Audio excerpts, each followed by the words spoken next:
Hey guys, the dude from Denmark here. Welcome to the first episode of Commander 2014, the new Commander products that are about to come out from Magic Gathering. Today the first couple of Commanders have been spoiled, so let's check them out. This year Commanders are monocolored, where last year we had 3 colored, so let's check the black one out first. She's called Gulcolor Giza and is a legendary human wizard creature that costs you 5 mana to cast. She's a 3/4 and for 1 black mana you can tap her to sacrifice another creature, put X 2/2 black zombie creature tokens onto the battlefield, where X is the sacrifice creature's power. Giza is not really my thing, but I definitely think that she can be really scary if you get creatures with high power to sacrifice. She of course is really good with a deck that's all about sacrificing, and when you do something happen, and creatures will get bigger and so on. So I can see that she's being really good in the right deck. The new thing with this year's Commander product is that there are going to be Planeswalkers that you can use as commanders. We just saw the black commander, but the black also actually for each color will have their own Planeswalker commander. So for the black one we got the Obnixilis of the Black Oath that costs you 5 mana to cast and start off with 3 loyalty counters.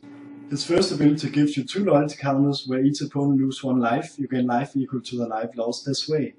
His second ability loses you 2 loyalty counters where you put a 2/2 black demon creature token with flying onto the battlefield, you lose 2 life.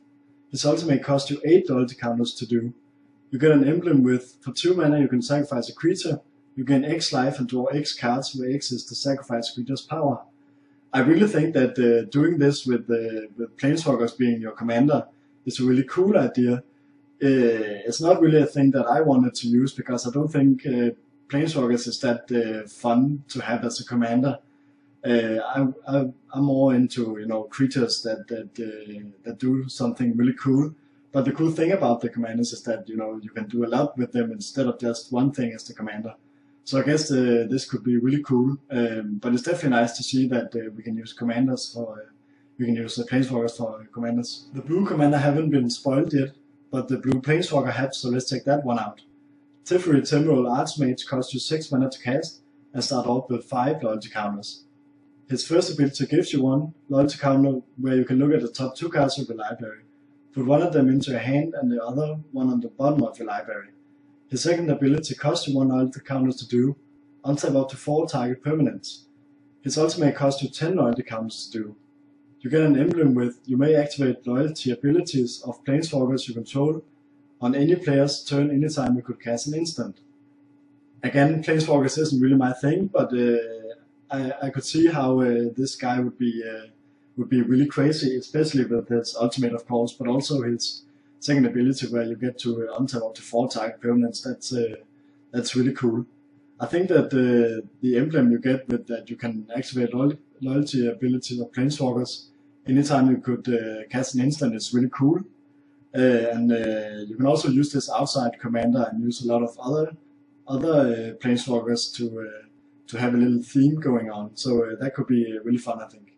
The green commander haven't been spoiled either, but the Planeswalker have, which is called Freyalise Linewars Fury and costs you 5 mana to cast.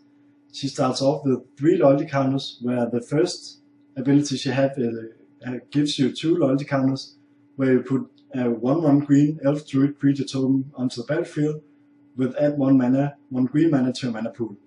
Her second ability costs you 2 loyalty counters to do, where you destroy target artifact or enchantment.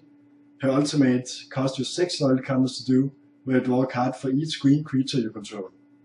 Again, I think this Planeswalker is a bit too weak to have as a commander.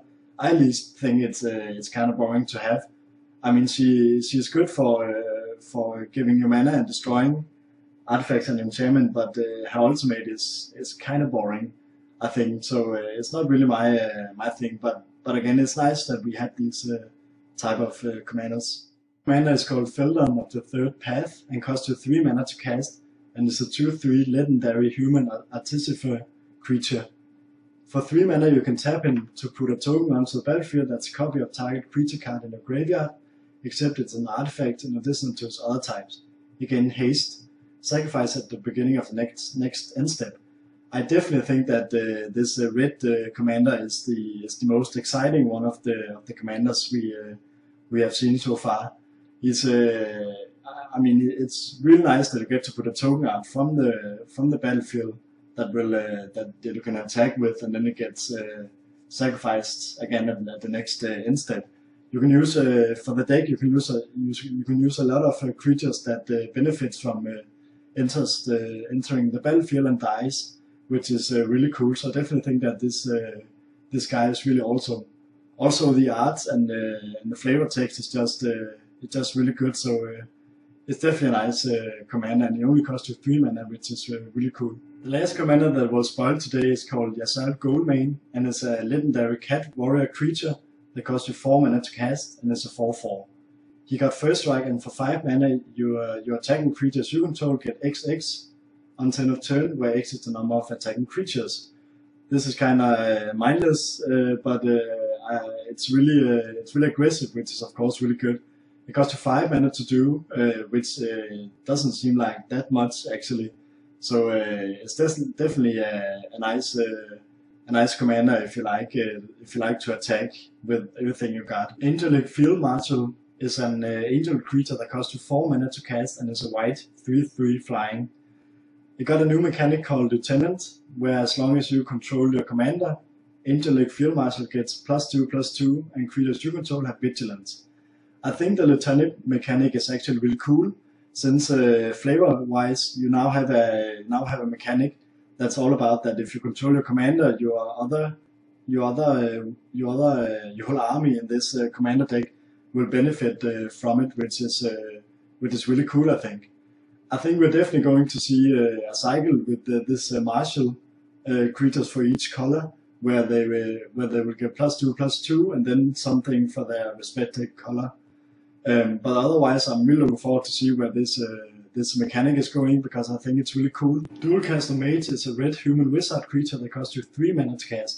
It's a 2/2 and got flash. When it enters the battlefield, copy target instant or sorcery spell. You may choose new targets for the copy. It's really cool that we get a copying spell on a stick on a creature. But the only problem I have with it, I think, is that if you can use it with the flash, you can't use it at all, because I think when you cast it, you also have to have an instant or sorcery spell on the stack to copy with this creature. So if you don't cast it with flash, you are kind of screwed. Reef Worm is a blue worm creature that costs you 4 mana to cast, and it's a 0/1. When it dies, put a 3/3 blue fish creature token onto the battlefield. When this creature dies, put a 6/6 blue whale creature token onto the battlefield. When this creature dies, put a 9/9 blue kraken creature token onto the battlefield. Oh, I really love this creature. Also, flavor-wise, it's just really awesome that, you know, it's a little worm that gets eaten, and that turns into another creature that gets eaten, and so on and so on. Definitely a nice card that would be really fun to play and also abuse with you killing itself and so on. So definitely a nice card. The last card I want to show today is called Myriad Landscape, and it's a land that enters the battlefield tapped. You can tap it to add 1 colorless mana to your mana pool. For 2 colorless mana, you can sacrifice it to search your library for up to 2 basic land cards that share a land type. Put them onto the battlefield tapped, then shuffle your library.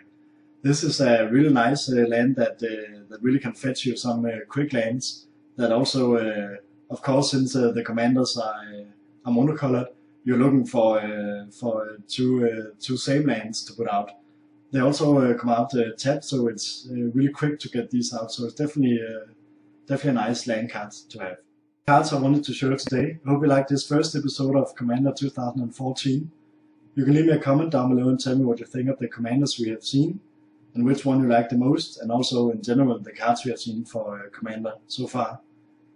If you want, you can subscribe to me. I will be putting new videos out whenever there are new spoilers coming out for this Commander set. So until next time, have fun guys.